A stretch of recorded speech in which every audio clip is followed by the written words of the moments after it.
I am exhausted. All right. I thought we'd have more time in between. Ladies and gentlemen, thank you again. Welcome. This is Fight Night 118, and we have quite an evening in store for you tonight. We have, returning from injury, the exception, the Newcastle Pro Wrestling Heavyweight Champion, Braxton! Also tonight, we have some tag team action with the tag team champions, the Dropouts! Wasn't expecting those moves, but also we have the relentless Rita Storm! But we're going to start the night off with a little bit of singles action.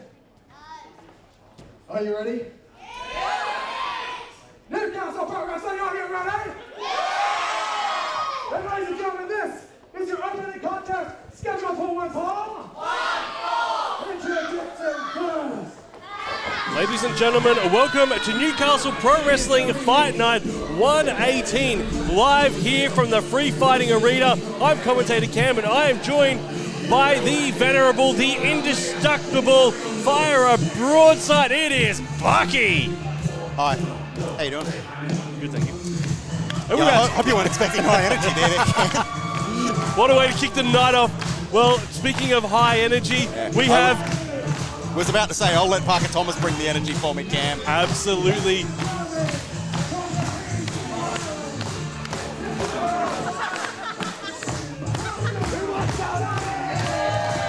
It's the entrepreneur of energy, messiah of motivation, the Iron Miracle, Parker Thomas.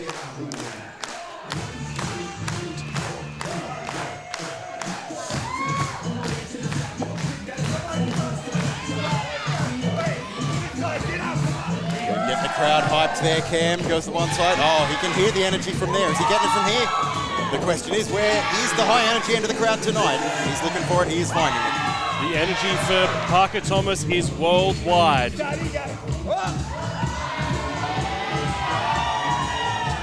Because we all know he's affectionately known as Mr. Thomas. He certainly is Mr. Thomas. And Mr. Thomas is hunting down that energy in the crowd like a rabid pit bull.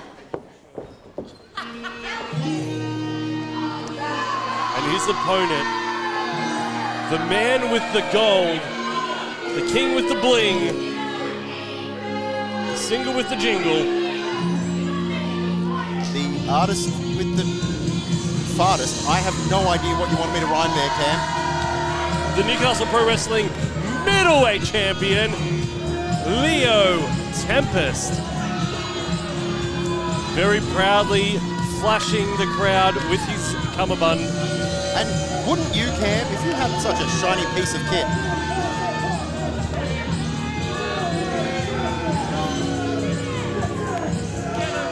Look at it. Your middleweight champion.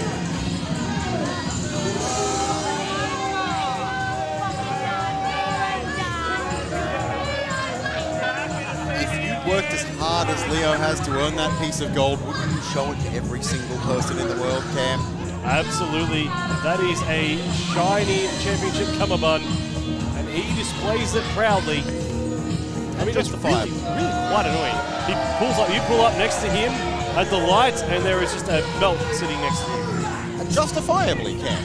Again, you don't know how long you're going to be holding that title for. You don't know when this could end. Would not you be showing it off at every possible opportunity? Would you not be reminding people how hard you had to work to get it? This is indicative of Leo Tempest's rise, not just at Newcastle Pro Wrestling, but in Australian wrestling. And he's within his rights, indeed.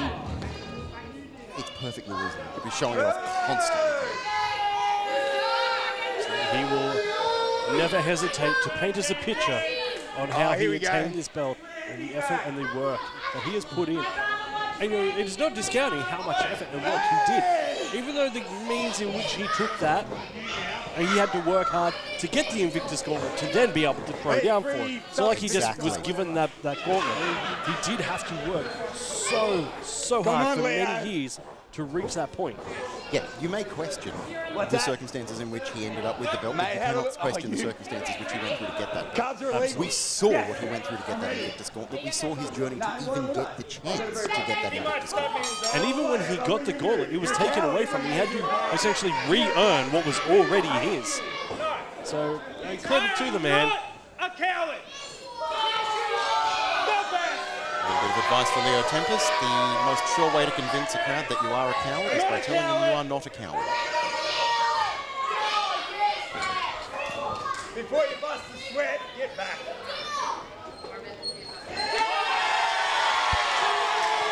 The best haircut in Australian wrestling, rising to the middle rope. Absolutely, Leo Tempest there with the best haircut in Australian wrestling.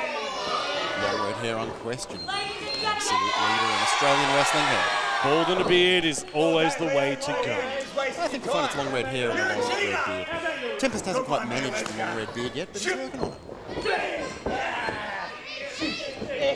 Collar and elbow tie up in the center of the ring. Parker Thomas. Parker Thomas pushing Leo Tempest back, follow him across the road. Referee Hannah going for some star jumps, Cam. What a solid bit of disrespect. He knows he's overpowered him. He knows he's got the strength and he's got the cardio to keep backing up. And sunglasses still on the face. Don't say the glasses are still on. We could have easily had circular lens versus circular lens glasses facing off against each other.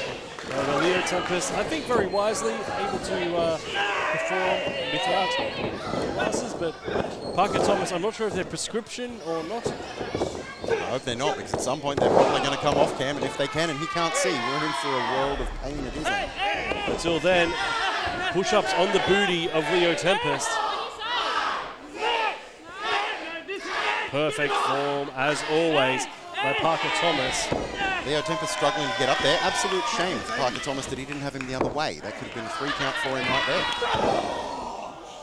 But Tempest back and ready to back things up with that huge strike. The glasses are off. Glasses are off. We are now in for a fight. Referee Hannah looked like she was looking to wear those shades. However, took them off. May be a prescription. Not quite right for her eyes. Maybe a prescription not quite right for her eyes. Or maybe it's the questionable part where a referee would be wearing sunglasses at night. Not a great way to maintain your vision, to call a match straight down the middle, as we have come to expect. And also from the rule of rules. And also indoors. And indoors, that's true. Inside the fantastic Kassidy crowd holding free fighting arena. Big springboard by Parker Thomas, launching Leo Tempest head first into the turnbuckle. Beautiful rocket launcher there, Cam.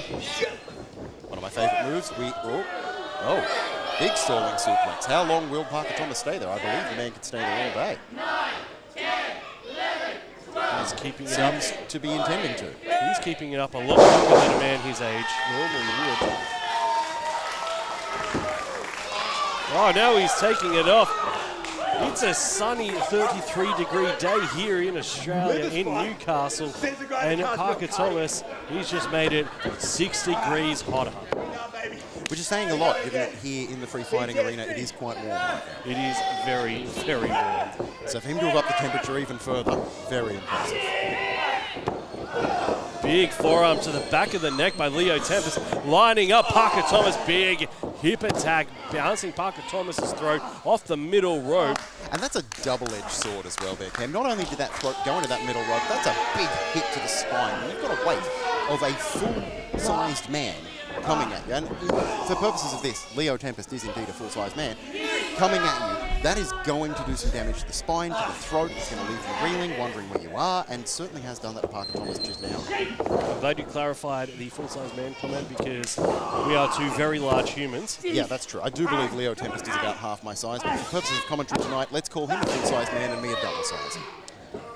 I think we're nearly a 300-kilo commentary team. It's very impressive. Oh, the Leo disrespect. Tempest with the V push-ups and an elbow going straight into the liver. Sorry, to the kidney. Thomas are very solid. Anything you can do, I can also do pretty much the same. I was getting my livers and kidneys confused. Never great. Leo Tempest now grabbing a hold of the gold. Hannah, not sure how she feels about this. Trying to warn him off, perhaps. there's no rules against holding your belt. Well, if you need to remind the crowd who the champion is, by all means, and giving it to Hannah there, she's taking it away. Oh! Parker Thomas with the strike to the midsection just above the belt line. You see some damage done to the back of Parker Thomas. Leo Tempest, big clothesline, taking the head off. The PT writhing on the floor. The middleweight champion applauding his own efforts, much to the chagrin of the crowd. Well, sometimes if the crowd won't come to the party, you've got to have your own party. And it seems Leo Tempest is slowly learning that the crowd will not come to his party. Going for that pin there, being rewarded with barely a 1 count. There's still a lot of fight left in Parker Thomas. You have to do way more than that to take down the Messiah of the Iron Paradise.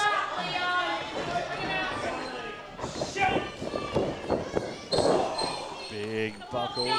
Straight to that rib that Leo Tempest has already attacked again. So he's coming forward with the hip and the elbow.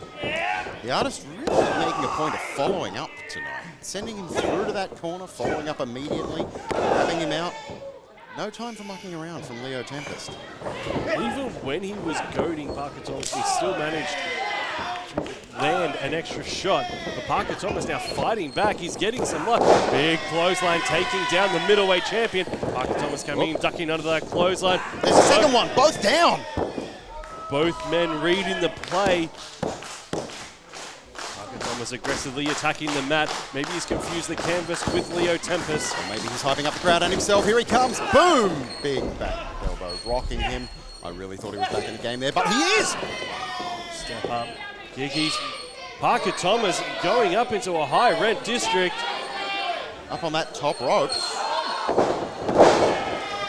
Oh my God. Goes for the pit stop, sending Leo Tempest across the ring with that pit stop. Tempest could be out cold. No, he's moving, he's moving. We can see some movement from him, but that took a lot of energy out of Parker Thomas. But Parker Thomas is a bottomless pit of energy. He's back up on his feet, getting that crowd hype behind him. What do you follow that with, though? Goes for the, looks like he's going for a code break, but not able to get it. Leo Tempest up and down, sending him crashing, hooking him up. Hooks that leg, gets that 2 count, but not enough to keep Thomas down. Tantrum's not working either, I imagine. He is arguing that it was 3 with the crowd. Not sure if the crowd is the authority on whether or not it was 3. Save the energy for Hannah. I need a damn breather. Leo Tempest now looks like he's going over to the turnbuckle. Referee Hannah not quite able to see whatever nefarious actions being taken by the middleweight champion. It looks like he's stealing the turnbuckle pad. Where is he planning to go with that? What does he want it with? Is he going to use it to pad a chair or? I think he's been caught. He's been caught red-handed. Show me your other hand.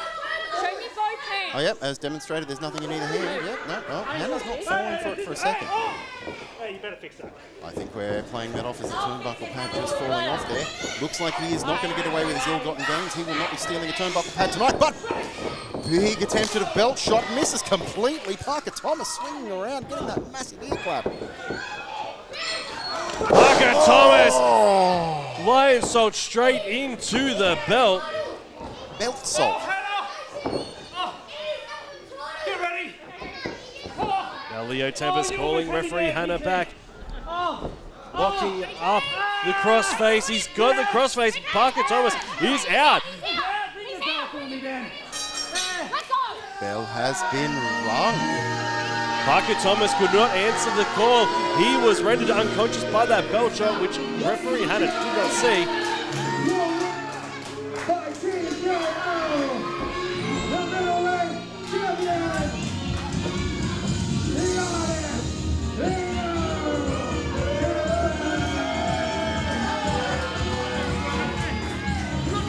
That is a TKO victory. I do have to question that victory though, Cam. Is that a TKO? It looks like a legitimate knockout to me. I don't think he's getting up. Have we checked that he's breathing? However, it's not a TKO because referee Hannah did not see the knockout shot. As far as she saw, he was rendered unconscious by the submission, which would be a technical knockout. That makes sense. That makes sense.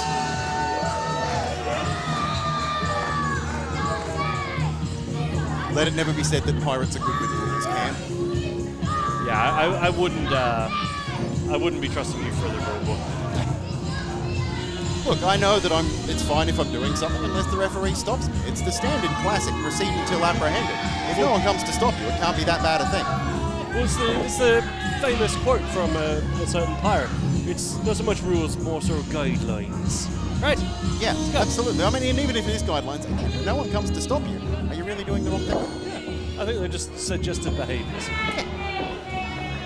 It's recommendations more than anything. CT, ladies and gentlemen.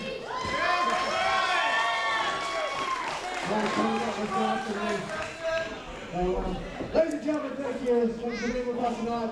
We know you love it. We know you get excited. Just a quick little announcement. Nobody, interact and touch the wrestlers. We saw a couple of his getting a little bit handsy. Looking at you. Looking at you. I wasn't there. She's good. Ladies and gentlemen, we're going to light on tonight. We do. Rude. But carrying on tonight, we have a little bit of tag team action for you. Yes? A little bit of tag team action. But who wants to hear from your world heavyweight champion?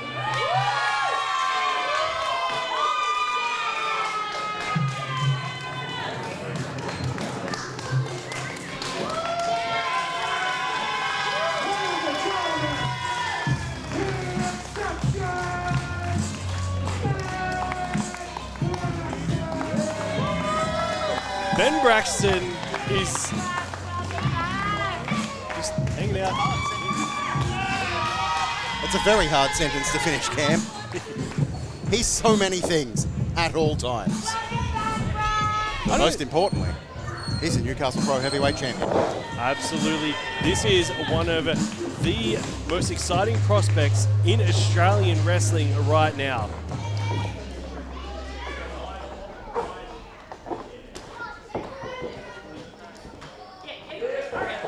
It looks like he is going to address the crowd from a seated position. I mean, that's fair. He's recovering from injury, Cam. Let him take a moment off his feet. We all know that talking is not my strong suit. I'm a man of action. So, I have never, since my debut, missed a Newey Pro show. Never. Never. And You didn't miss the last one. this is because of one man. Yeah, stick fast. So I walk in to Newey Pro tonight with one match in mind. One match. I'm here to beat Brownie.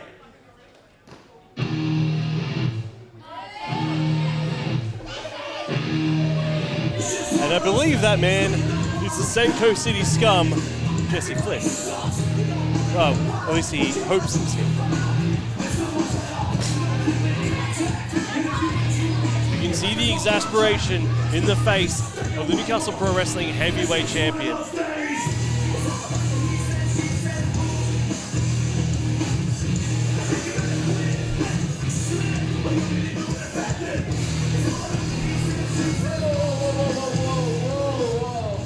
Stop now, that's fine. It's not Brownie. Good eyes. Benjamin! Are your ribs okay, sweetheart? You feeling alright after some time off? You good? You come out here, you're all focused on Brownie, that's fine. He's big, he's scary. But like, come on. I beat him so bad last time, he had to go to America. I'm here every month, working my ass off. You get beaten down a little bit, and you have to have a month off. My ribs hurt too much, I can't be here. I was not medically cleared to be I wasn't medically cleared to be here. Nor did Newey. Doctors aren't even real. Who cares? The reality is that it should be me going to City Hall for that. What, Brownie? What have you ever done? A lot. All sorts of stuff. But the reality is you don't scare me. I'm not scared of you at all. You're not even that big. You should be very scared. You should be Why? get smashed. Kick the shit out of you. Jesse, you've picked the wrong night to come make a name for yourself, kid. You've picked the wrong night. I picked the wrong night. I'm shaking. It looks like you're out here trying to pick a fight. I think you're a tiny bit scared. His legs are shaking. Do I look like I wrestle in this? Is this my normal get-up? Am I Yeah. out here to pick a fight? Yeah. I suggested to Newey Pro that they don't put me in a match tonight because there's Why? nobody back there that deserves the beating I'm going to give. No one. No one? Let's do this! Oh, Central Coast's worst taking on Central Coast finest. Jesse Flynn, he wants to be a part of that. He thinks he's going to be the one to take out the heavyweight champion. I think he is very mistaken if he thinks that's going to be the case. Brax making a very good point there. He's not in the mood for this. He's also not in his wrestling gear. He's just in his workout clothes. Flynn did get a very quick upper hand there, which I was not expecting to see on the champ. He did take him by surprise and hit him with a microphone. Maybe true, Cam, but we are talking about Ben Braxton. And that's it. He may have got a surprise on him, but you don't know how long before Braxton starts to fight, but here it is. Here it is. That's it. Oh, quick escape from Flynn. Pass through, goes to the super kick, passes it off, big double chop to the throat. Jesse Flynn holding his own against the heavyweight champion. A lot of counters here, Cam. Because you really think that these moves have all come straight from the streets of the Central Coast. But now Jesse Flynn is going for an arm-in guillotine. He's starting to squeeze. He's actually starting to rotate the correct direction. We saw last time he was rotating the wrong way, which allowed EC Brownie to get out. But this is Ben Braxton. He's going to take a lot more. Strength, Cam. Puts him up, spins him around straight onto the neck. Braxton quickly back to his feet, ready to fight. You can only surprise this man for a little bit. And a kick to the back of the head of Jesse Flynn before rolling him back over. Gets on top, goes for the big ground and pound, dropping those elbows straight to the jawline of the Senko City Scum. Ben Braxton, as you said, you can only surprise him for so long before the heavyweight champion proves why he's just that, the heavyweight champion. And as he said, this is the wrong night to pick that fight. Crushing the head of Jesse Flynn. This is a much more aggressive Ben Braxton. We are not used to seeing him this mad. I've said it a million times, Cam. He's got the strength, he's got the speed, he has everything in one package. And tonight, he has the frustration and the anger. Look, he's gift wrapping the face of Jesse Flynn. Jesse Flynn immediately tapping out. Probably very wise, Cam. Braxton not willing to let go.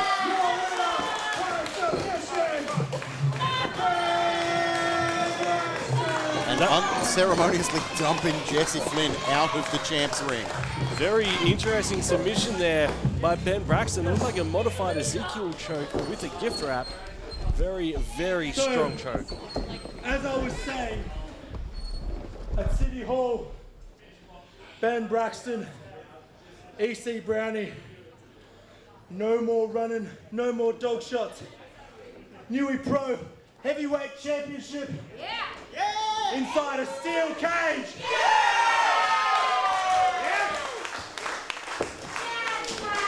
There you go, Cam, certainly one to look forward to there. Ben Braxton getting to take on EC Brownie in that steel cage. No more running, no more hiding, nowhere to go. Just two of the biggest and the best going to town.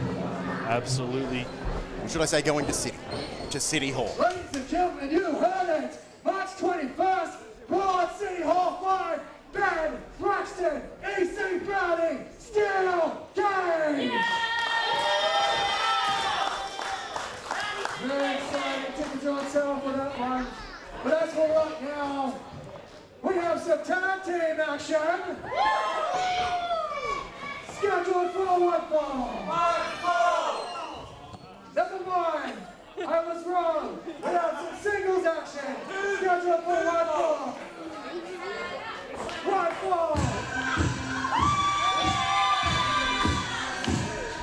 What a big announcement there, Cam. A steel cage. Anything could happen in a steel cage. Absolutely. But right now, we have the former Newcastle Pro Wrestling Tag Team Champion, former Newcastle Pro Wrestling Middleweight Champion, Rita Stone. All that glitters is gold for Rita Stone. She's making her way to the ring. aware, other end getting ready to take on her opponent.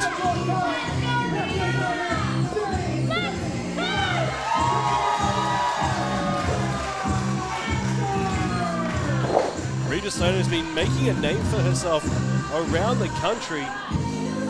Absolutely, Cam. One of the finest wrestlers to come out of Newcastle Pro Wrestling in the last few years. Absolutely, one of the House of Free Fighting's finest. And returning to Newcastle Pro Wrestling, it is one third of the Backslide Girls, Shay, Kassidy, and Barnaby. I was going to say, 2/4 of the Backslide Girls. Is Barnaby a member? Yes. Okay.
If we want to talk about talent taking Australia by storm, coming out of the House of Free Fighting, certainly not in a musical sense, but definitely in a wrestling sense. You can't go past Shay Kassidy.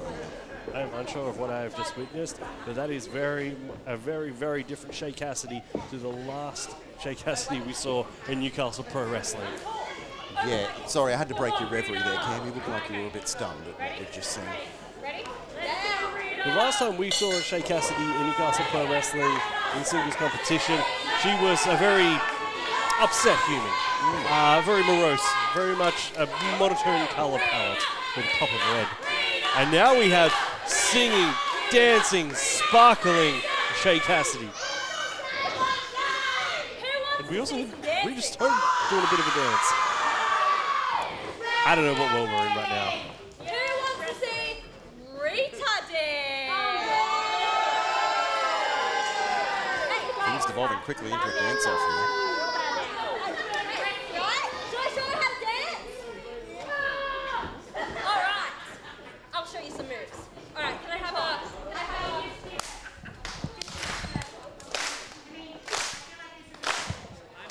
Repeat after me. Strong set of applause from the crowd. They want to see it. They're very keen to see it. Will they get to it? Okay. Second one.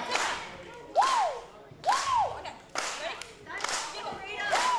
Oh my God. Rita Stone now, almost like she's auditioning for the Backslide Girls. Falling right into a potential backslide there, Cam. Absolutely. Looks like it was a trap and she very nearly fell for it, but Rita Stone managed to work her way out of it.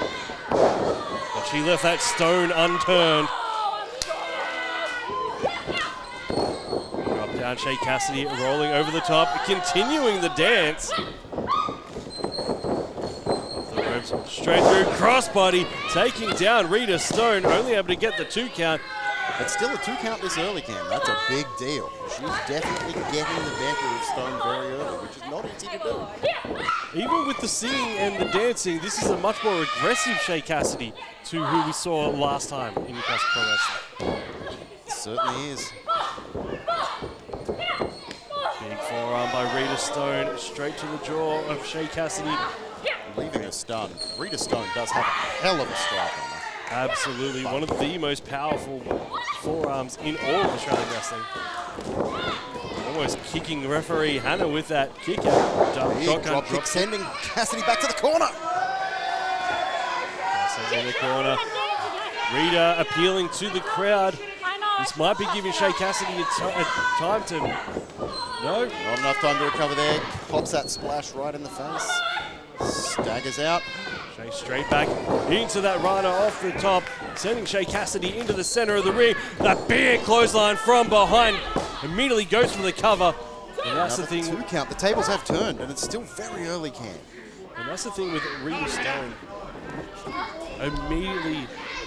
Immediately jumps on everything. Every opportunity she has, goes straight to it to try to make every pin attempt at every opportunity.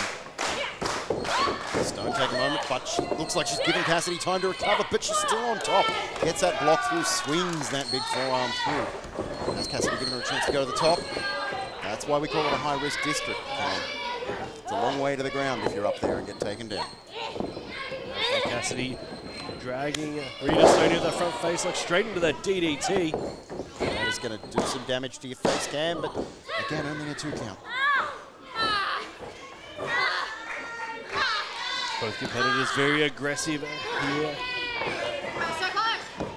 What do you make what we saw earlier of the Ben Braxton, Jesse Flynn situation? Like, Ben Braxton showed. What is there to make of it, Cam? Flynn came out, starts harassing Braxton. What do you think you're going to get? Apart from a couple of kicks in the head and then submitted. Yeah, he had the better of him for a few seconds. That'll happen when you get him by surprise. But that's not going to happen for long. And definitely showed the condition that Ben Braxton is in, recovering from that injury, and now calling out EC Brownie for a steel cage match. I know he showed that he was able to take care of Jesse Flynn, but that was Jesse Flynn. No offense to him, but he's not EC Brownie. So EC Browning might last a few more minutes in first. Oh, big attempt at a crossbody, no one home. Stone moving out of the way, gets that pin, rolled through 1. Genuinely thought that she had it with that one, Cam. Big snapping neck breaker by Rita Stone. Rita again appealing to the crowd straight away. Off the ropes, straight back in. Shay Kassidy being sent sprawling into the corner. Referee Hannah scattering out of the way. Grabs that leg, gives her a face plant. She's going straight to that top. Rita Stone again going to the top.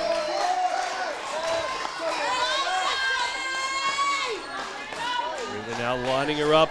That big clothesline across the back of the neck. This could be it. Not quite enough to put away the backslide girl. Which the question is, if that's not enough, what's it going to take? That sort of momentum, Stone coming off the top rope like that with that big elbow. Surely that's a 3 count for him. That's it. But not Shay Kassidy and not today. The crowd firmly behind Rita Stone. Rita Stone, it looks like she's giving Shay Kassidy a bit of space to come up. She's popping up. Big back elbow into the corner. Goes to the snap. Now rolling up, goes for the pin. Again, only able to get that 2 count. Frustration in the face of Rita Stone before a big forearm across the back of Shay Kassidy. Rita Stone again appealing to the crowd. I think Stone might be questioning what exactly she's going to have to do to get that 3 count. She's done a lot of damage to Kassidy, but it's only giving her 2s at the moment. We haven't got that elusive 3 for her yet. There were some pockets of the crowd that appeared to be singing the Backslide Girl song at Rita Stone. Certainly starting to see some of that frustration on her face there. Arguing with the crowd, she really needs to be taking the fight to Kassidy. And there it is, Shay Kassidy. She's got that moment. She's got the back elbow. Charging through Rita Stone, still back to her feet. Big clothesline, taking the head off Rita Stone. It would be a huge mistake, Cam, for either of these wrestlers to underestimate each other. They are at the top of their game, at the top of the scene in this country. Taking your eyes off the prize in this match is a fatal mistake. Maybe not fatal, I don't think they can, but it could lose you the match. Well, Matt Gage is wanted for murder, so it could be fatal. That's true. Is he wanted for murder because someone took their eyes off the prize? Could be, I don't know the details. Shay Kassidy charging the big sicky CBK! Rita Stone showing signs of that connection now that she has rejoined CBK. Huge sick kick there, and yet still not enough, Cam. Well, we saw Ben Braxton out here in action earlier, and we saw him again with that boot to the face of Shay Kassidy. That has to be enough to put her away. You would think so, but it was only enough to earn a 2 count. But what's Stone got here? Shay Kassidy able to roll her through. Both women still standing in the center of the ring, trading those forearms. I would not want to be trading forearms with either of these. Nor I, but I think if you're going to ask me which one's going to get the better of this, I've got to say Stone. Well, we know what Stone can do. We've seen her knock people out with those forearms. Shay Kassidy has an excellent strike game, but it's not going to match up to Rita Stone's. Shay able to catch it, playing possum. Chased to the ropes. Now charging up, being followed into the ropes with a forearm of Shay Kassidy's. Shay Kassidy now wisely catching Rita Stone in the act. Big German suplex, landing Rita Stone on the back of her head. Gets that leg for just a 2 again. Brilliant work by both of these competitors here tonight.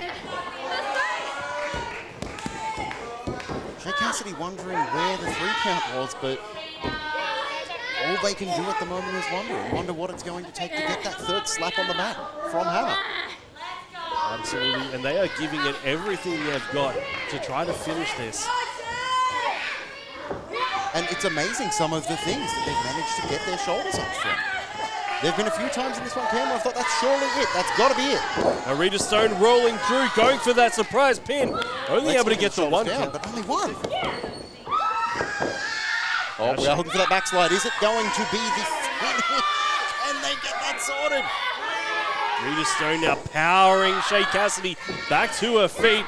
Goes to the corner, wisely using her environment, rolling over the top. Arm drag, sending Shay Kassidy into the center of the ring. Big discus forearm, staggering Shay Kassidy. Kassidy down to a knee, being picked straight up by Rita Stone. Rita Stone slamming her face into the canvas. This could be it. And that is it. Rita Stone picks up the 3 count, the victory over the backslide girl.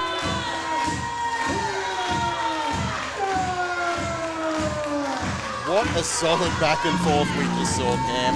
What a powerful pair of competitors giving it their absolute all to keep each other down. CBK victorious over the backslide girls.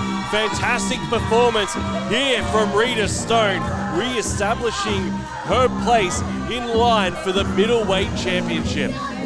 Absolutely, Cam, and what a show of dominance it was. That was an amazing match. That was only the 3rd match of the night.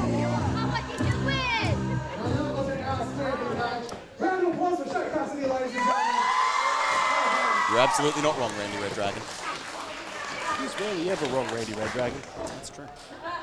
Oh wait, he was wrong about the match before. He thought it was a tag.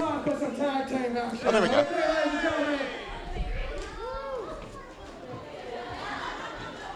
I'm sure this time. Tag team match. We have confirmation of the tag team match from the referee.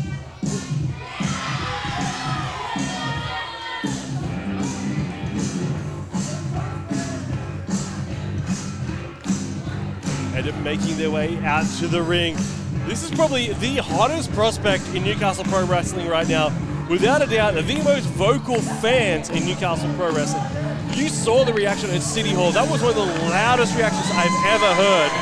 It is the Newcastle Pro Wrestling Tag Team Champions, the Dropouts, Scott Green and the Tuckman. I mean, genuinely, Cam, how do you not get behind these guys? They're here to have a bloody good time, enjoy some wrestling, and party with the crowd.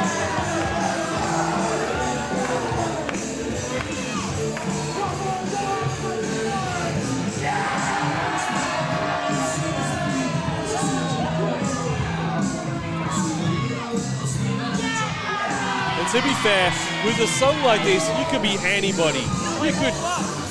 You could lose every single match and everybody will love you based purely on this song.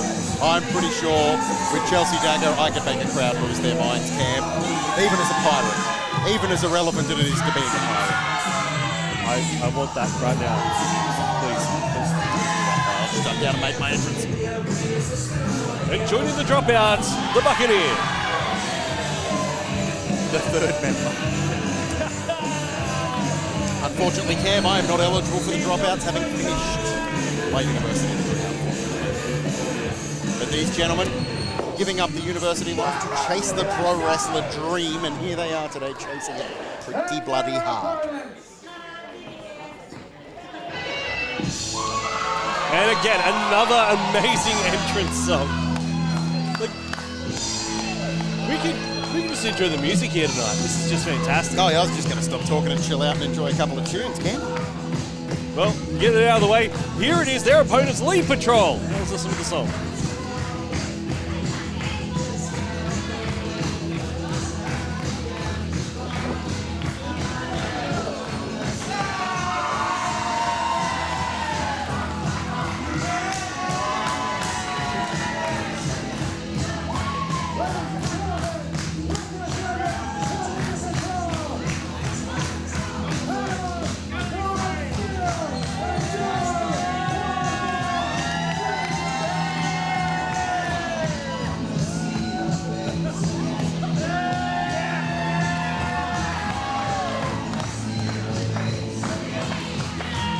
Morrow riding high on the shoulders of the Dropouts. No, that's not the Dropouts. That's, I believe that's Joe Waterfall Jr. Well, he could be a Dropout. He could be, but I don't think he is formally a Dropout. As in a formal sense, not as in he previously was. As we've seen, Lee Morrow has created this faction, the Lead Patrol, with the young up-and-coming stars of Newcastle Pro Wrestling here at the House of Free Fighting. It is Halen von Steele and Joel Waterfall Jr. Lee accompanying them to the ring with his fully approved Australian work boots. How did he? So he tore the shirt off under the shirt that was already open. Well, sometimes you just got to have a multi-layered shirt, Cam. What if it starts to get too hot in here and he needs to button up to protect himself from the sun? Not that UV radiation has anything to do with heat. I mean, it does make you feel a little hot, but you can burn even in cold weather. A little bit of advice there for our audience. It's weird having a pirate teaching you science. Well, I mean, you're talking about a pirate who is exposed to sun on absolutely. ship and burns very... Oh, good heavens. The taunt from the Lead Patrol there. They are not old enough to be doing that. Now, are they patrolling for Lee, on behalf of Lee, looking for Lee? In what way are they patrolling Lee? Are they patrolling at Lee? I'll go ask Joe. I'll see if I can get his attention. Maybe he can answer it for me. Maybe I can find Lee. If you set out a patrol, you might be able to find him. Well, I happen to know where I can find a Lee Patrol as it happens. He's just a boy. There's a lot happening in that sentence. Scott Green saying he's got this kid to Halen von Steele, turns back and then realizes he is against the 7'13" and 9" Joel Waterfall Jr. He's a big boy. Now remember, Scott Green and the Tuckman, they're both 6'5". These are not small men. No, absolutely not. So just let that sink in when you see the size of Joel Waterfall Jr. Now, I don't have your background in grappling, Cam, but maybe it's just me. I find myself more intimidated by no one.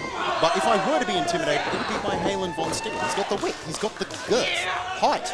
Very powerful, you get a bit of reach with it. But honestly, I'd say the big man in this match is Halen von Steele. Absolutely, and that's the thing. Halen von Steele, he's very athletic, but he's also very, very strong. He has a very good center of gravity, very low base. Whoa. His ability to throw people. Times like that's where you want that low center of gravity, getting that big drop kick up to the top of the chest, sending Joe Waterfall Jr. flying.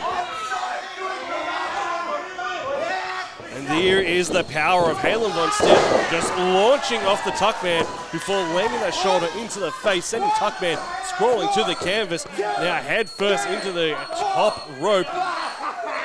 And once again, Cam, I have to reiterate, I think Scott Green made a critical mistake being less scared of Halen von Steele than of Joe Waterfall Jr. Height's one thing, but strength and power is entirely another. A big knee to the Tuckman's face there. I believe a lot of that was psychological, which is things that they Lead Patrol have been learning from Liam. Again, the psychological drives them nuts. Big splash by Halen von Steele. And that's the thing, these guys are so young and so green. Not Scott Green, just fairly new to the scene. So being taken under the wing of somebody as seasoned as Lee Morrow, who's been around for so long. Now, double hooking up, Scott Green wisely getting in, saving his tag partner, standing drop kick. And to get the height that Scott Green got on Joel Waterfall Jr. I love Joel. He's my favourite Waterfall member. Referee lost all control here. Senior official referee James was sporting that fantastic beard. Not sure who. We see a big hook here. Turnaround is indeed fair play. Are we going to see that 10 strike in the corner from the Lee Patrol? 10 punches from the Lee Patrol coming up. We're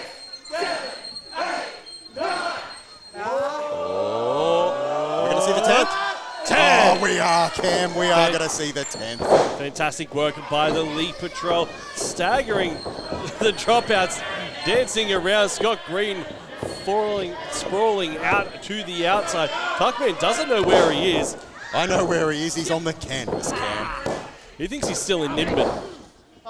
Lovely town, Nimbin. Really nice. Very good food. Shockingly so. Some lovely cafes up there. Haven't been up in a while. I should go visit. Yeah, very good seasoning on their foods. Oh, certainly. Oh! Big volcano chop. That's going to leave an imprint on the Tuckman for the next week. I think the power of Halen von Steele might be readying for one as well. Goes for a super kick. Big takes dodge. out. There you see some of that inexperience you were talking about, Cam. A more experienced professional wrestler would have seen that coming potentially. Known not to kick your own tag partner if the Tuckman moves, but we're seeing absolute. Scott Green getting his own back, taunting as he was going for that 3 count, not able to get it. Nothing worse than getting distracted mid-sentence, Cam, by a pin that you're too taken in by. But again, that's where we see a bit of the inexperience of the Lee Patrol, where they need some of that mentorship. And what a bit more ring experience can get them on the same page. Ready for things like that?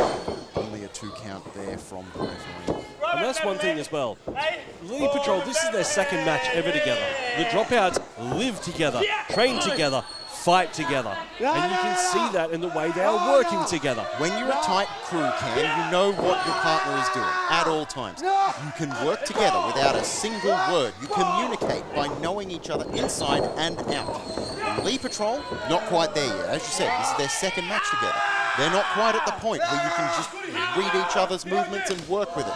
Big headbutt, sending Scott Green to the floor as Halen von Steele goes down as well. Steele needs to make that tag. He needs to get some movement. That felt like a last-ditch effort. Green getting some power going as well. Can he get to Tuckman? It looks like we're going to see a double tag. Can we have both fresh competitors back in? Tuckman planted by Joe Waterfall Jr. There's that back elbow keeping him down.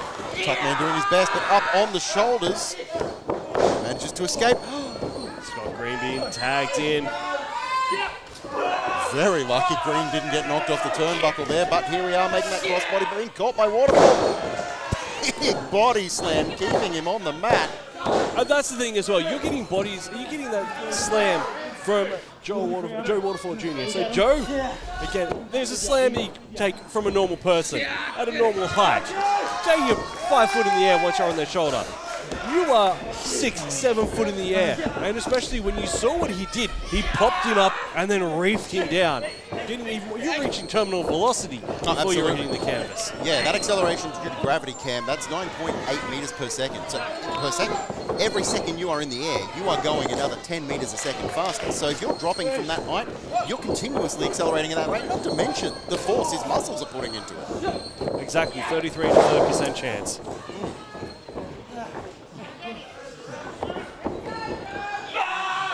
Big Green. Roll from Green, but only straight on those shoulders. Straight to the knee. Another knee from Halen von Steele. Stacking the dropouts and stacking the Lee Patrol. Only a 2 count. All shoulders off the mat. So many shoulders coming off the mat there at that 2 count. I think, Cam, we were nearly a half breath away from seeing new tag. Absolutely. It's just unfathomable that the Lee Patrol formed at our last event and then are already in, going for the tag belts and standing their own ground, and as well very nearly became the new tag team champions. This is one of the most decorated divisions in Newcastle Pro Wrestling. Now, well, certainly decorated with those tag championships as well. I do have to actually question my own logic there, Cam, because my brain is a sieve after taking many, many hits. Is this actually for the tag championships? Or are we just seeing the tag champs wrestle? You'd think the commentators would know what's going on, but unfortunately you're stuck with me, fans. Yeah, I'm questioning my own knowledge. Unfortunately, fans, you're stuck with me and Cam. Hopefully you can remember back to the start of the match. Big dive from the Tuckman out of the... Massive rolling stunner from Green. Got a bit of control of Halen here. They've got him up. Can they hit it? They can! Looks like they've got him. Now they've just got to get him onto his back at that 3 count. Big 3 count from the referee here, and the point is ultimately moot, Cam. We do not have new tag champs either way. Big win for the Dropouts. But let's not forget that the Elite Patrol took them to the absolute limit tonight, Cam, which is bold for such a new team. The fact that they were able to go toe-to-toe with the Dropouts for as long as they did, even though they didn't come out victorious, that speaks a lot of Lee Morrow's leadership, of his mentorship, and the talent of these two young wrestlers. Is this on? Yeah? Tonight, boys, you lost. Plus, you lost to the Newey Pro Tag Team Champions, yeah? You're young, what are you, 16, 17, something like that? Brothers, you got a big future ahead of you, right? Keep your chin up, keep working hard, because I can see you boys making all your friends and family proud out here, yeah? For real. Class act here by the Dropouts. And a lot of people can't say that. So you boys, keep working hard, make your family proud, and throw everything in this ring every time you get in here, yeah? Thank you, everybody. Looks like the Elite Patrol might have a new mentor in the Tuckman. Giving him some solid words of advice. Very positive feedback in the middle of the ring by the Dropouts. And indeed, Tuckman summarising everything that I just said, but more eloquently.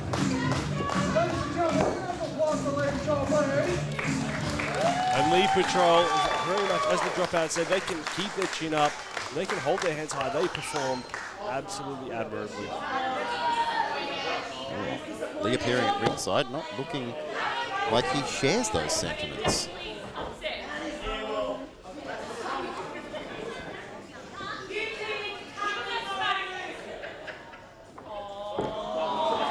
It seems he does, Cam. Big hug from the mentor. You've been so wholesome tonight. Genuinely. Oh.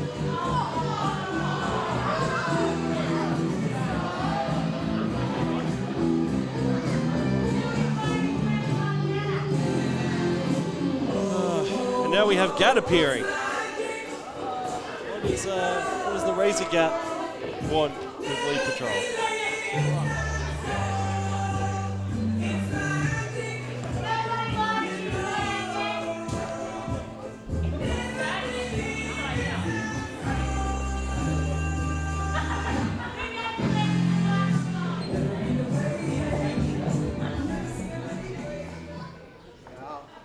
Could you? Hey? How could you? Do you have any idea what you've done? Have you got any clue what you have done to me?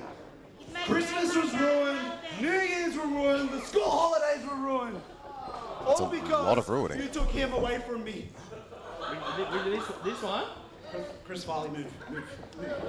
Joe Waterfall Jr. Does he know Lee? Does he know who he is to me? Huh? You took him away from me. So I'm gonna make your life a living hell now. Starting from tonight, where you and me have a match. Joey, that's your father. What do you say, hero? No, this is my microphone. Get your own. My underwear. I need to talk.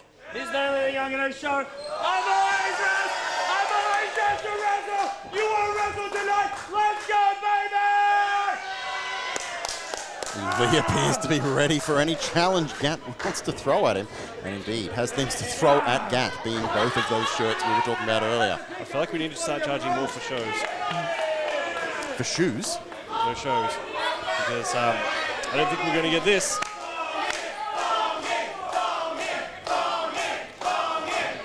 Morrow with the greatest Australian weapon, the thong. It's intermission, guys. Relax.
Are you ready for a little more? Yeah! That's how we like it. Now, ladies and gentlemen, taking it back to the second half, we have a singles match scheduled for Waterfall.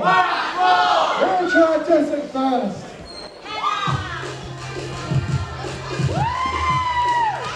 Ladies and gentlemen, we are about to kick off the second half of the action here tonight with the former Newcastle Pro Wrestling middleweight champion, Matt Diamond. Matt Diamond is one of the most seasoned veterans in Newcastle Pro Wrestling. The multiple-time middleweight champion.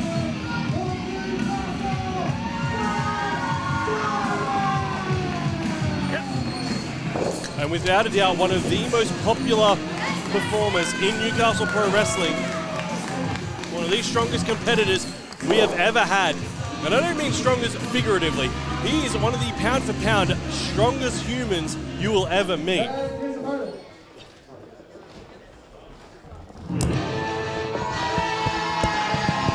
And his opponent, all the way from North Shore Wanker Wrestling's, it is the Anchorman, Will Kiedis. The Wankerman himself. Now these two have battled it out on multiple occasions. Quite a heated rivalry for quite a long time. Can I just say though, Cam, for a smug prick, he sure does have an excellent jacket. Like it's very April O'Neil or Dick Tracy. Yeah, no, he does look a lot like a dick.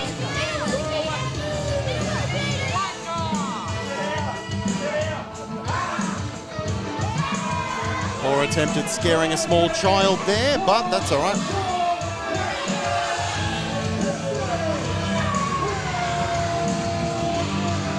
And Matt Diamond showing his displeasure with North Shore Wrestling.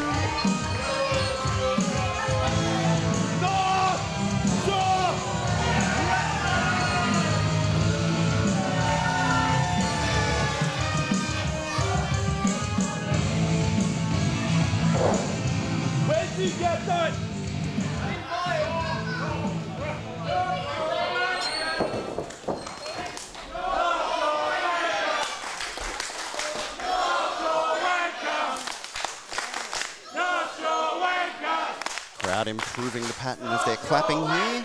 Little off tune for the first kick or off rhythm, but now they're all on the same page. to we note gonna do this? with Will Kiedis and North Shore Wrestling. This is a singles match. Yes, that's correct. Well spotted.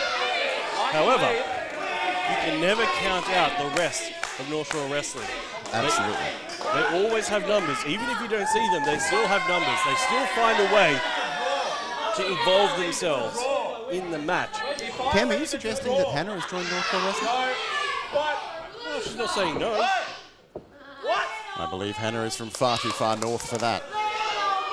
As indeed is Matt Diamond. To be fair, we have seen the recent induction of Charlie Evans to North Shore Wrestling, and she's notably from the Central Coast. Quite a North Shore. It's more northern than the North Shore, which then would make Hannah even more northern of the North Shore, also coast. Northern beaches. Kiedis there trying to get a hand to Diamond. Obviously, you want to be going to chain Matt Diamond. You want to be going for that grapple. If you let him loose and let him start running around, he will run rings around you all day. But if you can keep him under control, if you can get a hold of that wrist, work it, if you can keep him where you want him, you might have a chance. And that's it. The key to holding down Matt Diamond, to stop him, is to basically mitigate the use of his legs. If you can control those legs, control those hips, you stop the power of Matt Diamond, which is that speed. As soon as you let him start running, flipping, you've lost control of the match. You are on his turf now. Hold on to that man and keep him there. One more go. And that's the thing. And as I was saying at the top of this match, when Matt Diamond was coming out, was the strength of Matt Diamond as well. He may be fast, he may be agile, but he is powerful as well. And he is a veteran, Cam.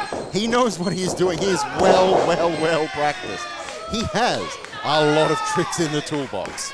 He might only be smaller in stature, still solid muscle. You saw as soon as he got the speed up, generate the power from those legs, he was able to use all that momentum behind that weight to take down Will Kiedis. And that drop kick, that standing drop kick, the elevation he can get from a standing start is almost inconceivable.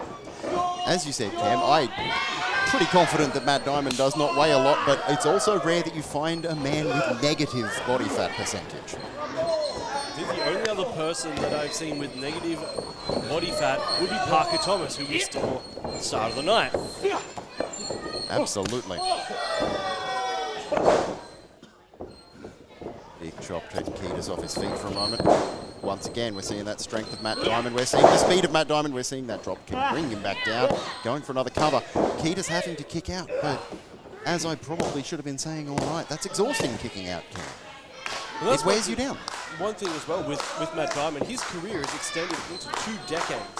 And you see how quickly he hits the ground and how quickly he pops back up. Even throwing that drop kick, he hits the drop kick and he comes back up. Kiedis now attacking Matt Diamond in the corner. Creating that separation. It looks like there might be an issue with the knee of Matt Diamond. Matt Diamond has had issues with that knee in the past. And we saw Will Kiedis very wisely has been attacking that. I hate to be a on-air fact correct checker or Cam, but according to Cage Match, Matt Diamond's debut was in 2007. This is his 3rd decade of in-ring experience. Well, that just makes it even more impressive. Absolutely. I mean, it's rare that you get a fact checked and make it a cooler fact. What was that? Would you like to repeat that We one? need more of you on the internet. I do love creating a cooler fact, Cam. Now, Will Kiedis again targeting that knee. As you said before, Cam, one of the tricks to keeping Matt Diamond under control is to take his legs away from him. If he cannot run, he cannot flip, then you have control of the match. And it looks like Kiedis has got him solidly grounded for now. Ref Hannah coming to check in on Matt Diamond. And the opponents that Matt Diamond has had over that 3 decades, some of them have figured this out before and targeted that knee. And that's why he's had some trouble with those knees. He's been out, he's been injured. Diamond barely able to stand, and Kiedis going straight back for that leg. And you saw the viciousness of Will Kiedis launching himself at that knee, aggressively stomping away at it. Will Kiedis now trying to take the back. of Matt Diamond crossing the ankles. That could be He wants to go home. could be an issue if Matt Diamond gets wise to it. Indeed, could be. An interesting choice. He knows he's got Diamond's leg under control. Why the submission on the back? Go for that leg. Start to wear him down even further. And it looks like that's exactly what Kiedis is going for now. Bang. There we go. Control over that. Get that knee under control. Really stretch that leg. If he is injured, he's going to have to tap. But it looks like Matt Diamond taking a leaf out of my book now. If you can't escape from the hold, beat the crap out of someone until they let go. Absolutely. If they leave a limb loose, why not use it? Big chop there by Matt Diamond. Trying to get as much weight down as he can on that knee, but he's giving way. He was able to get those strikes in, keeping that weight off that left leg, but as soon as he turned to run for the ropes, gave it up. And this is where I think some of Diamond's many tricks in the toolbox are going to have to come into play. It does look like Kiedis has taken away some of his usual arsenal, but you don't get 3 decades of experience without being able to pull a few new tricks out constantly. And that's it. But Matt Diamond is going to be so instinctual for him to run, to use that speed, to use that advantage, because it's what he has. It's what he does so often. That's absolutely true, Cam, and it certainly is a market experience that you just go into autopilot. You do the things that you do because you do them. You do the thing that you do when someone's in that position. And for Matt Diamond, that's hit the ropes. And we saw there that it didn't come off well for him. And it's another thing as well, to be, if you have an injured arm, if you hurt your left arm, you just don't hit your throw with your left. You hurt your right arm, you just don't throw with your right. You injure your leg, don't stand up. A lot harder, it's a lot easier said than done, and it is very hard to say. Very, very brutal attack there, using those ropes, Kiedis. Really dealing with Diamond's leg, and we're not seeing him spend much time off the mat at all. He cannot put any weight on that leg. Kiedis trying to make sure he never puts weight on that leg again, as near as I can tell. Diamond using that other foot to throw Kiedis out onto the floor, using some of that power that we talked about. Is Diamond going to take this time to actually see what he can do without the use of that leg? Or is he going to use his upper body strength to then power Will? But Will Kiedis wisely taking a hold of those legs. Matt Diamond using that right leg to push Will Kiedis off. You saw how much power is in that right leg, sending the North Shore person. I'm not sure this is a smart chase for Diamond, Cam. We did see him following up, but is getting into this fight that far out of the ring a really good idea when you can't walk fast? Or is it a moral advantage for him? He's dragging Will Kiedis out into his home crowd. Someone who is so very firmly behind him. These are the people who live next door to him, down the street from him. People he went to school with, who he works with. There's no doubting that he's a Newcastle legend, Cam, but if Hannah gets to that 10 and he can't make it back to the ring in time, that's it for this match. Honestly, that might be a mercy at this point. With that leg, Count him out. we don't want to see that happen to a legend like Matt Diamond. We don't want to see him permanently injured. We don't want to see his career cut short by Will Kiedis. We want to see Matt Diamond fight as long as we can. And if it takes referee Hannah counting him out, stopping him from continuing. And Matt Diamond has never been a live to fight another day kind of guy. He puts everything into every time he is in this ring. He is not going to quit just because he can't stand up. Exactly. He threw himself. He used the crowd to help him get up. He climbed the trucks. He climbed our lighting rig and threw himself into the ring. And you're throwing yourself in there with Will Kiedis. You're throwing yourself in there with a member of North Shore Wrestling. You're throwing yourself in there with a former women's champion, former middleweight champion. Absolutely. Kiedis has always been a formidable competitor.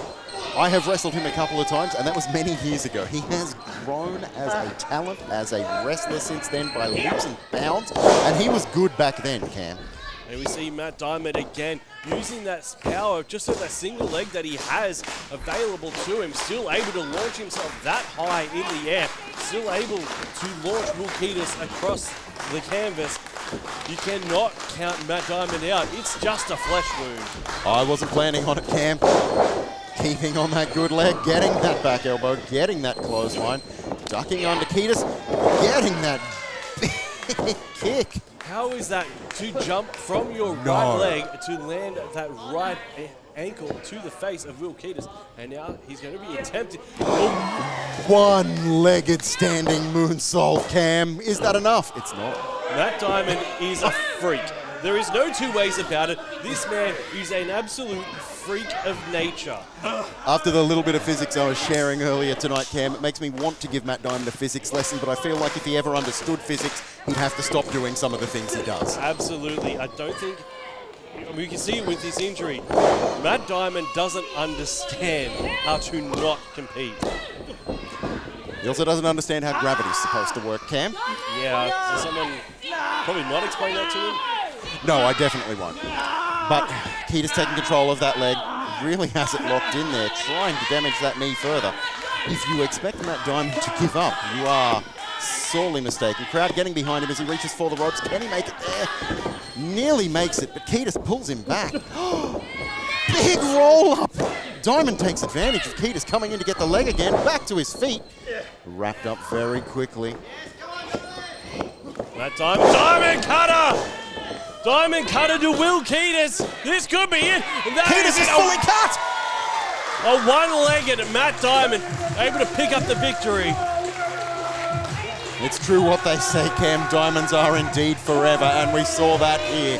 The toughness of a diamond coming to light through Matt Diamond. That was a hell of a sentence, Cam. I don't know why I said it, but here we are. And we all know diamonds are formed under pressure. And the pressure that Matt Diamond was put under, pressure that is on his knee, still able to pick up the victory over the former middleweight champion, former women's champion in Will Kiedis. Matt Diamond is showing why he is still very much a mainstay in the Newcastle Pro Wrestling middleweight division. Up into that Australian second rope with one leg there as well, Cam, to celebrate with the crowd. And this man is tough. This man is incredible.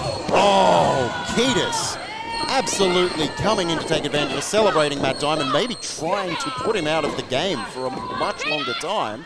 Well, so you take out one of the biggest competitors, one of the biggest threats you have in that division. You Kiedis might not have any direct beef with him or any issue, but he wants to eliminate that from the future. What a jerk. Disadvantage tonight because I didn't have my best friend, Sam Osborne. What? What's wrong with that? Yeah, nothing's wrong with Then you shut up. Poor fella. Mardi Gras on But tonight. Matt Diamond, the two of us aren't done with you yet. Look at me. March 21st. We're back under the bright lights brawl at City Hall. And Sam Osborne and I are the best tag team in this country. Where's your belt? Big, big words. So what I suggest is, Diamond, you find yourself a partner. Scour the globe. Scour the roster. I don't care. But it's going to be the two of you against Will Kiedis, Sam Osborne, the best tag team in this country, North Shore Wrestling! Very big words for a team that's not currently holding the tag title at this particular event. We've certainly seen one of the best in the country earlier in the Dropouts. Kiedis looking to talk a big game. Let's see what happens at City Hall. Absolutely. You cannot discount Will Kiedis. He is still one of the best in the country. I'm certainly not going to argue that, and North Shore Wrestling certainly amazing, but I've called to say you're the absolute best. For City Hall. But until then, are you ready for some more singles action? Outstanding! Introducing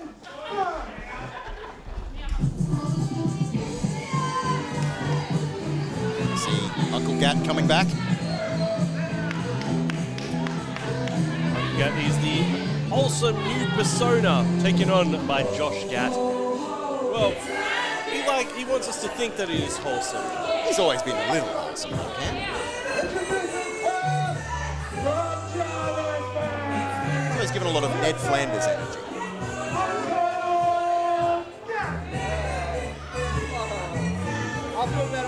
He's off. It's okay.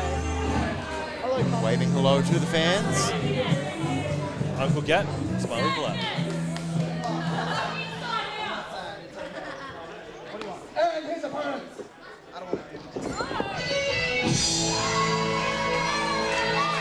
Legend of Australian wrestling, or should I say, the Legion. Oh, because his name's Lee. Yeah, okay, I'm with you. Yep. I'll tell you tomorrow. What are you going to tell me tomorrow? Hey, look, it's Lee Morrow. It is indeed Lee Morrow. Well, it's not yet. He hasn't come through the curtain, but I'm sure he will any second now, Dan. There he is. Oh, wait. No, that's the Lee Patrol. That's not him. There's Halen Van Steele, There Joe he Waterfall is. Jr., and here he is, the Australian hero, the graduate of the Nightmare Factory.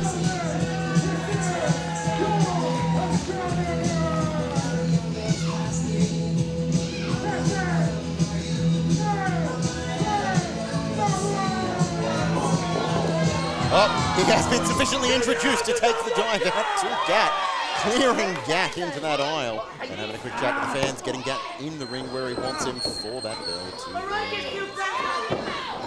And say what you want about Lee Morrow, but he is a man of the people. He certainly is a man of the people, for the people, by the people, with the people, around the people. How the people. So many people.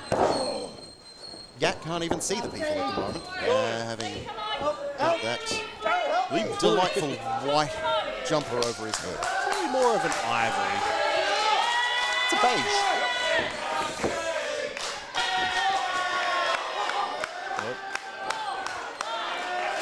There's a lot going on here.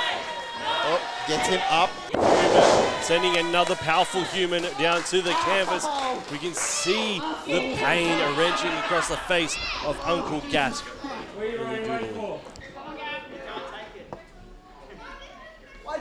Taking a quick moment to appeal to Joe Waterfall Jr. Presumably asking You're doing this why he wasn't Lee there for Patrol Christmas. shit. Why he wasn't Do you there know for years. who you actually are to me? I'm wondering if Gatt still has Joe Waterfall Jr.'s Christmas presents in the tree. Lee has Lee Patrol. You ever been so mad you hit a man with another man? Yeah, all You've the got time. to you. No, I always do that. That is literally my entire thing. That is your whole thing. It's Straight because I up. have a very light man I can throw at people. Big shout out to Caesar. Caesar is a very, very light man.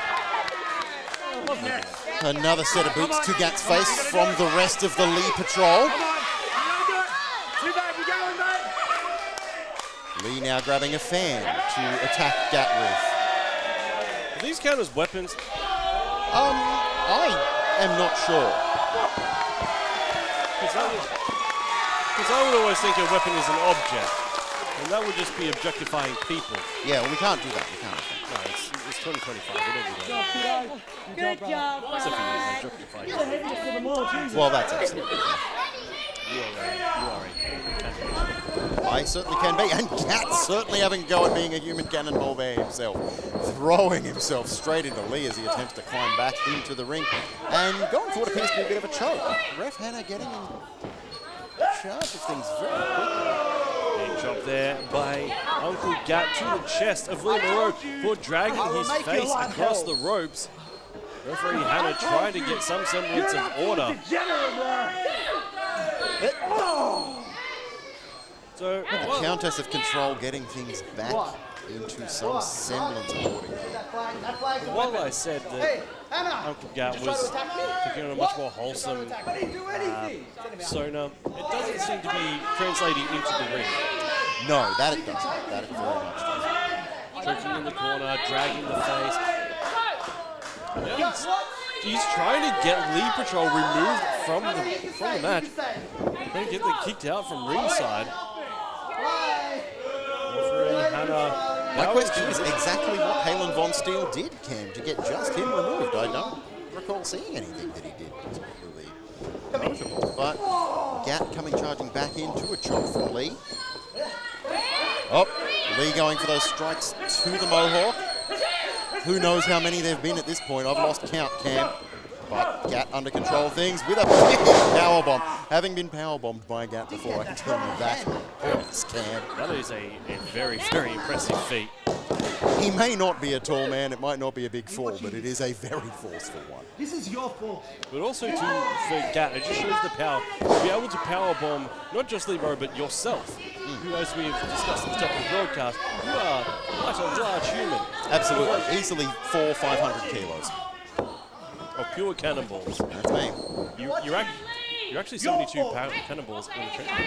That's true, actually. I've been trying to get away with it for years.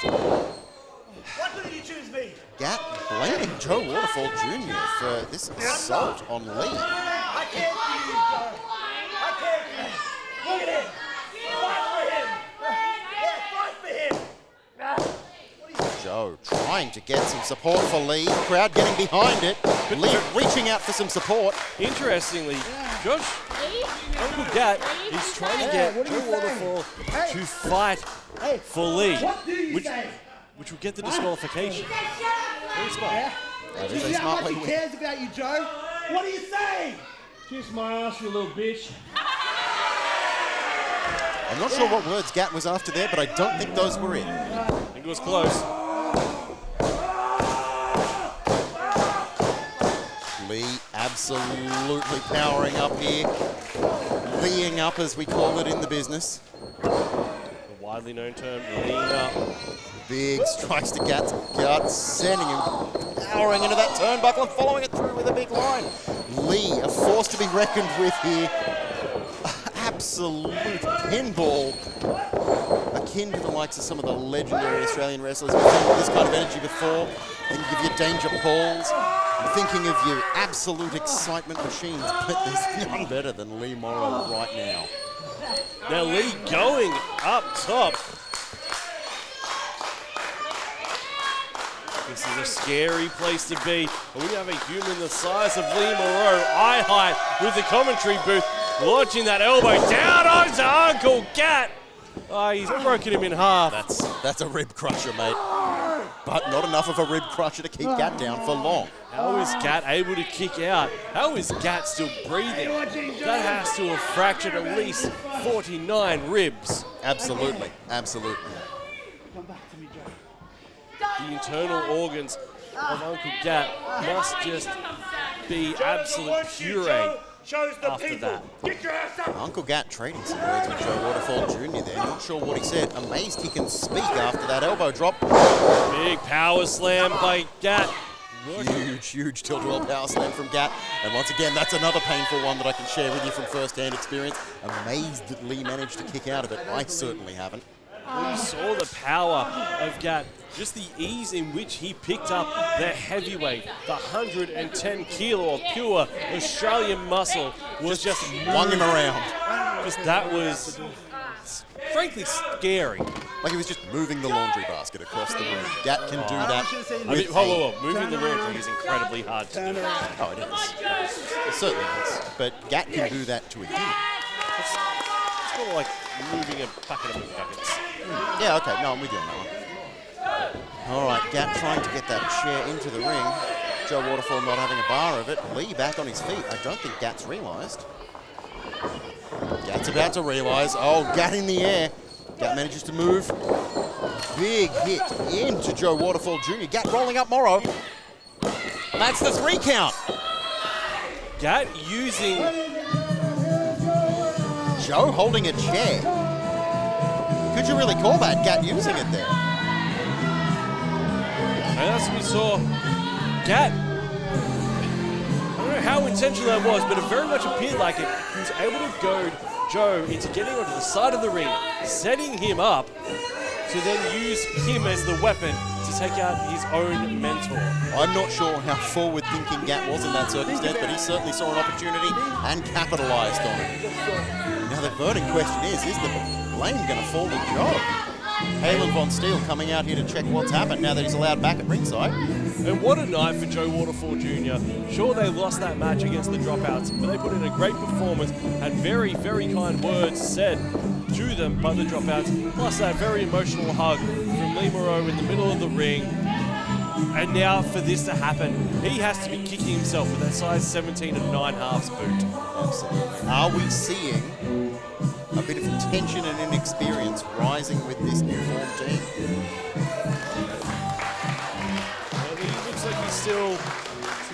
fatherly to the lead patrol. Absolutely. It looks like if there is any frustration there from Lee, he's not letting it show, and he's certainly happy to support the girls. And that's, he knows he has to teach them. He has to teach them what happens. Like they're young enough, they're inexperienced enough, they're going to make these mistakes. It's like wearing P-plates, Cam. You put them on your car so people know you might make a mistake. Exactly. When you're new, when you're green, you start to make these mistakes and you need to be taught. And that's it. You have a learner driver. You teach a learner driver. You don't get mad at them. It's just going to make them make more mistakes. You say, hey, this is what was wrong. This is how to fix it. And if you're on the road with them, you work around it. Exactly. That is correct. Thank you, Randy. I missed him so much.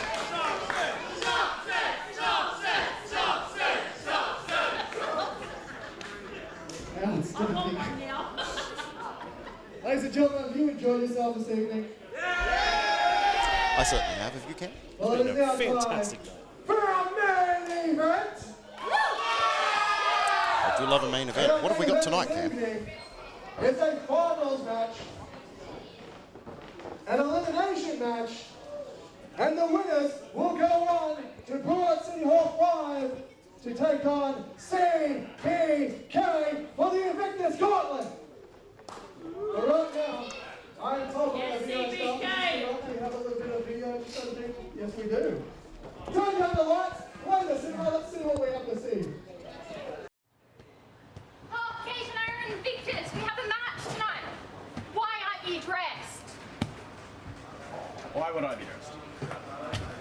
Because Carny boys have a match tonight. You have to walk us out. You have an appearance. And I have to get dressed for that? Happy Hoffman doesn't have a match tonight. Why does Happy Hoffman have to get gear on? Don't make me use the contract. Well, you got us the match. Are you excited? Huh? When we get to the City Hall and we win those Invictus Gauntlets, we're going to dress up like Chapel Rome. You know that night costume she had? We're going to look big. Big and strong. I didn't get you the match. I've gotten you enough matches lately. Then I got you the opponents.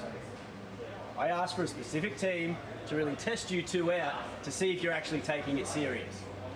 Because all you've been doing lately is goofing around. Now, if you excuse me, some of us take this serious and we have tape to do.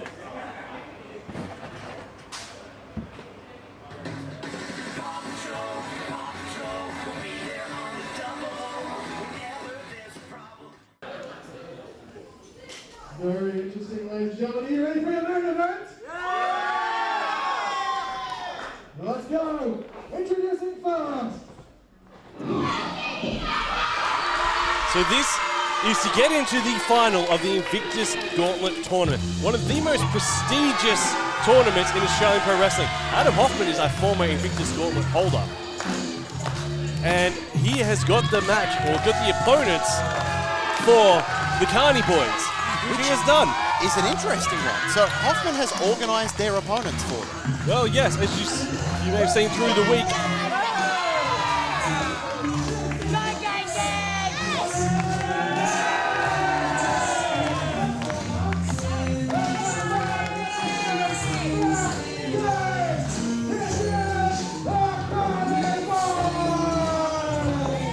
So as you may have seen through the week, Adam Hoffman approached me in regards to a tag team, which I saw to this tag team being picked up from the airport this morning. I spoke to them. So you know who it is? Oh, I absolutely do know who it is. So I've got some thoughts in my head, Cam. Let me bounce them off the Velocities. No. Carnival. Close. The Detonation Crew? Look, I cannot confirm nor deny it was the Detonation. My God, is it Pirates? And their opponents. Let's just say very fortunate. And the Carny boys, it's going to be a big test. So it's falling over the arena. I feel awkward, right? And their opponents.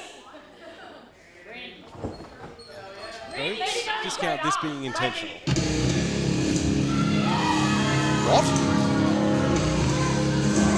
Like I said, I saw to these opponents Now, you may be wondering. Oh, my God. You may be wondering why, with this contract. Oh, my God. Why Adam Hoffman is able to be out here. But let me just assure you that the contract that Adam Hoffman had signed with the Carny boys, this is allowed. This does not impact that contract in any way.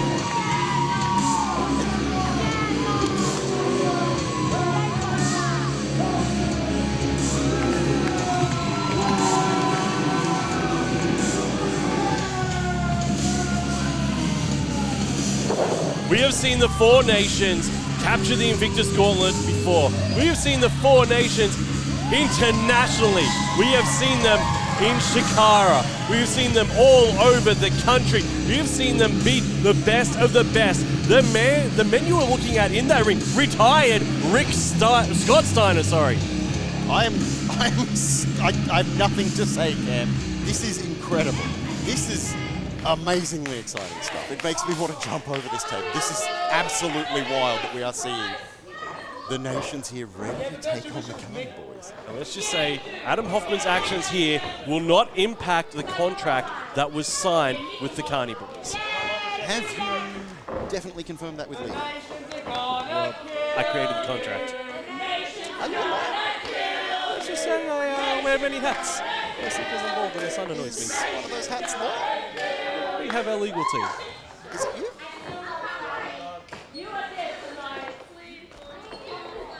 Not that I'm questioning your contract knowledge. Listen, Science Pirate. As a pirate, I do know the importance of a binding contract. Let's see where this goes. It's really more of guidelines.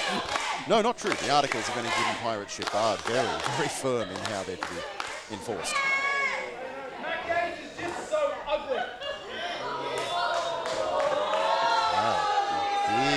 Big words there from Jack Bonza. How ugly is Matt Gage? There we go.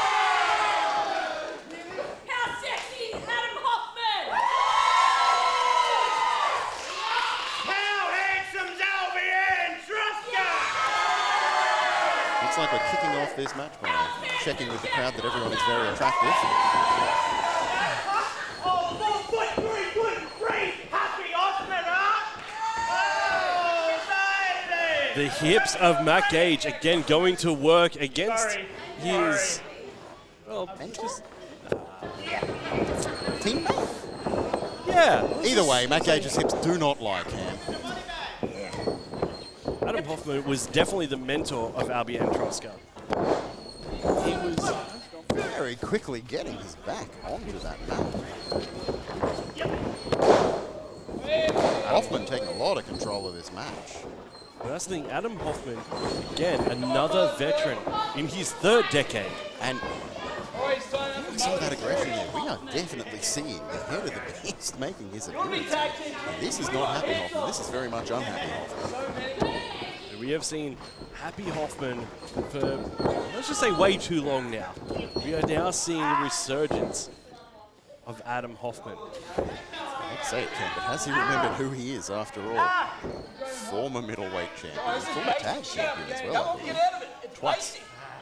He captured gold for the Blue Nation and then for the Carny boys.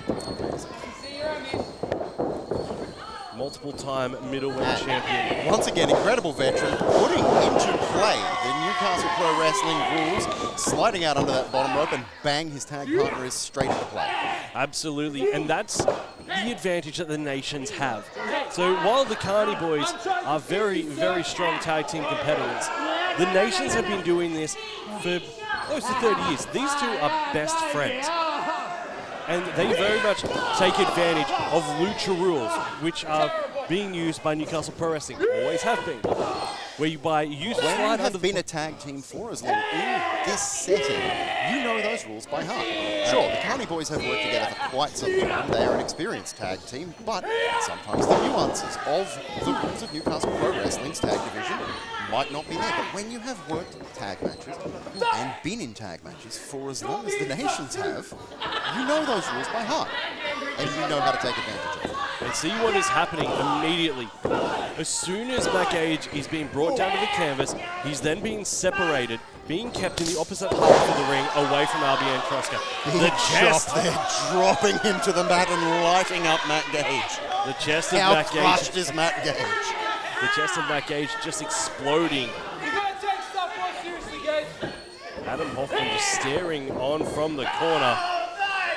Matt Gage very quickly avoiding that clothesline. Moving very quickly. Now rolling out, taking advantage of those rules. Aware that those rules exist as well, but Albie not able to get the better there. Landing on the back. And here comes Hoffman. Not able to get the clothesline. Albie reads the play. She knows exactly what Adam Hoffman is going to do. I said he is the mentor to her. But a lot of people. that goes both ways, Cam. Hoffman reading Albie like a book. But here comes Matt Gage trying to take control of the situation. Copping that big back elbow from Hoffman. Big kick and a German. And there's that teamwork.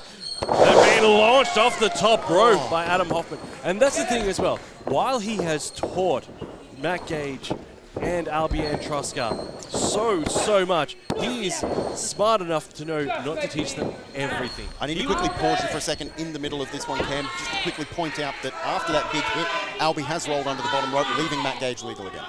Absolutely. And Adam Hoffman, he has so many tricks. He would have taught them a lot. He would have taught them so much that they would be successful. So much that they could be almost unbeatable. However, here's the thing. You can learn a lot from Adam Hoffman. He's a fabulous teacher, an excellent mentor. However, he has so much experience that there's just not enough time in the day to learn everything he has to teach. You can learn under him for years upon years upon years, and you won't have learned half of the things this man knows about professional wrestling. Absolutely. Throwing Matt Gage in there, big backbreaker. And he would also keep a lot of those secrets to himself. Whether intentional or not, there's just no way to learn everything Adam Hoffman knows about wrestling. Absolutely, there would be intentional. There would be those little secrets that he would have, those little points. Because in case of these eventualities, there's no way he hadn't planned for this to happen. Hadn't had that contingency, that backup plan, because he knows what... He did select the tag opponents here, Cam. Let's not forget that. Exactly. Adam Hoffman always has a plan. So while he was, every tag team he's been in, he will know, he will have a plan for if it was to dissolve in whatever way. Oh, big, brutal drop to Matt Gage there. We have seen the tag. There's the rollover. And there it is. Big senton. And that is, again, the advantage that the nations have. They work those lucha rules to their advantage. You saw that Jack Bonza rolling through, taking that hit before going to the outside. Adam Hoffman becoming the legal man, and that top rope slingshot senton to Matt Gage. Now we've seen Matt Gage try to incorporate that into his matches, but just not quite to the effect of Adam Hoffman and the nations. That we absolutely certainly have. Pointing out what we were saying about tag team wrestling earlier as well, Cam. When you are an experienced tag team, you know your partner well. You don't need to shout instructions at them. You just need to act on their body language. You need to look at what they're doing, know where you need to be, and know what they're setting you up for. And the nations absolutely have that experience. The Carny boys, as close as they may be, don't have that level of experience yet. They can certainly read each other, but not to the degree that the nations are. Front face lock snapping there by Adam Hoffman. But that's the thing as well. While they may have some knowledge of each other as well, but so does Hoffman. Hoffman knows them too. He's tagged with both of them. He's developed that. They haven't done that with Adam Hoffman's partner. No. That's very true. They don't know the nations as well as the nations know the Carnies. They have never wrestled the nations.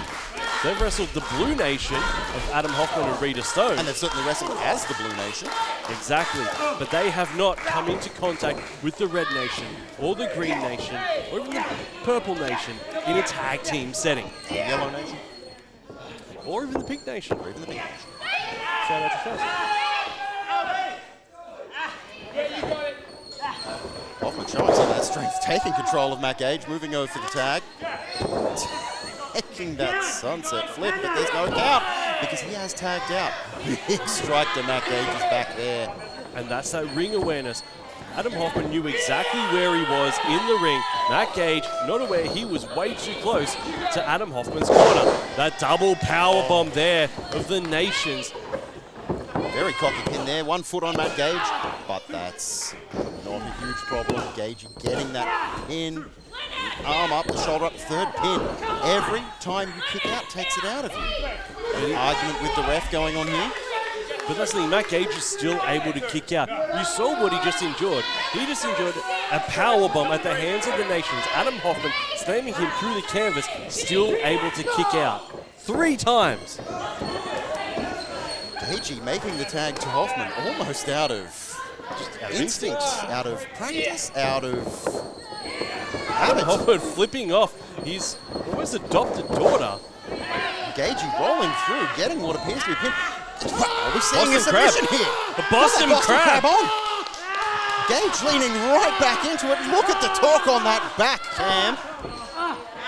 And that hurt. Hoffman has seen enough, though. He's coming in forward with suplex, gets it reversed, lands him on his own back.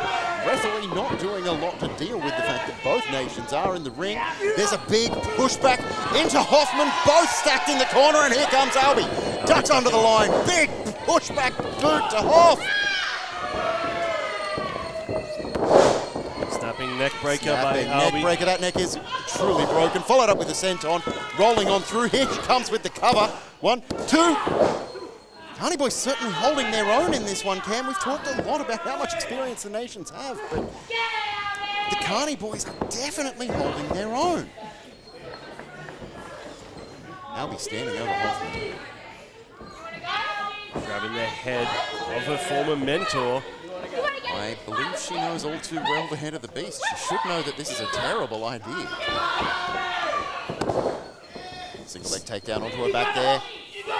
Puts her in, up they go. They go for that bomb they used on Gage, but being sent to the corner. Big splash into the corner to Hoffman. There, Albie now. Butterfly suplex. And what strength we're seeing from Albie. She gets in on the cover. Big count from the ref there, only 2 and a bit. The power of Albie and Troska, all 65 kilos of a launching 110-kilo man across the ring. Absolutely. Cleverly making that tag to Gage. Gage with the strike. Albie following it up with that kick. Swings through, but there was a dodge. Control coming back. Albie being sent to the outside. She's still on the apron, though. Now she's being sent staggering to the outside. Matt Gage went for that angle slam, one that he picked up from Adam Hoffman. Hoffman rolling straight through with that boot. He's now the legal man. Tag being made. Big spine buster. I'm sorry, Cam. I'm still at Albie ending up on the apron after getting removed from the ring. I'm not sure how that happened. But it just goes to show her agility and flexibility. But what we're seeing now is Matt Gage kicking out of a pin at the very last second once again. We should know the teabag pin never usually works. Adam Hoffman now looks like he's trying to take away the knee pad that protects that knee of Matt Gage. We saw the injury that took Matt Gage out for quite a while. You can see the knee brace being exposed, and Adam Hoffman is just going after it. The damage to Matt Gage's knee put him out for quite a while, and at one point, Gage believed he would never wrestle again. We're seeing Hoffman taking advantage of it. Little block here to keep Albie out of the ring as well, while Hoff maintains that. And that's the Nation's advantage. They know what to do in these tag settings. Saito suplex by Adam Hoffman. Albie caught in an ankle lock. Matt Gage screaming from Albie. Tremendous pain being talked onto her ankle. Hoffman looks like he's going for that clover. Oh, dual submissions in the middle of the ring. This could be it for the Carny Boys. The Nations could be doing it here. The legs of the Carny Boys being wrenched. You can see the torque on the ankles. That modified toe lock on Albie and Troska. That clover and straight ankle lock from Adam Hoffman. The two of them being placed next to each other face to face. They're giving each other a bit of strength to work through what is tremendous pain. Albie swinging through. Big hit to Hoffman. Clearing the ring. Albie clearing the ring, saving the Carny Boys from the Nations. Hoffman now staring down. To me from the start, we wouldn't have had to do this. Hoffman getting out of his face, questioning her loyalty, questioning her ability to support the team. To follow instructions of the veteran. Albie firing up with forearms. With Hoffman as well. Who will we see getting the better of this? And you can see forearm for forearm being traded between Albie and Hoffman. Is that Albie and Hoffman? Oh, Albie and Troska. Adam Hoffman with the where's the bunny before a massive chop to the chest of Albie and Troska. Albie now going for that scorpion kick, boot to the midsection, powering up, rolling through. Hoffman down, Spinebuster! He's going on the mat, doesn't go for the cover, picks her up. He's got more damage to inflict. Maybe he doesn't think the Spinebuster was enough, but I saw that Spinebuster. He wants to prove a point though. But you saw Albie, she didn't quite land completely flat. She was able to absorb some of that impact and roll through. Focus on Albie, gives Gagey time to get to his feet. Big strike to the back of Hoffman. Second one, following it up and just wailing on Hoffman to protect Albie. Has control of Hoffman in the red ring. There's a back elbow. Big super kick. Hoffman misses Gage. It looks like they've got the better of it. I take back the things I was saying about experience. And the albatross bomb by Albie onto Adam Hoffman. And that's it. Able to get the victory over the Nations. Big 3 count there, Cam, after that missed kick from Hoffman. Separated him from his partner, completely missing Gage. Hoffman's alone in the middle of the ring, taking out his own partner. 3 count to the Carny boys, Cam. And that's it. The Carny boys are going to City Hall to face CBK. That is one of the toughest challenges that you can endure.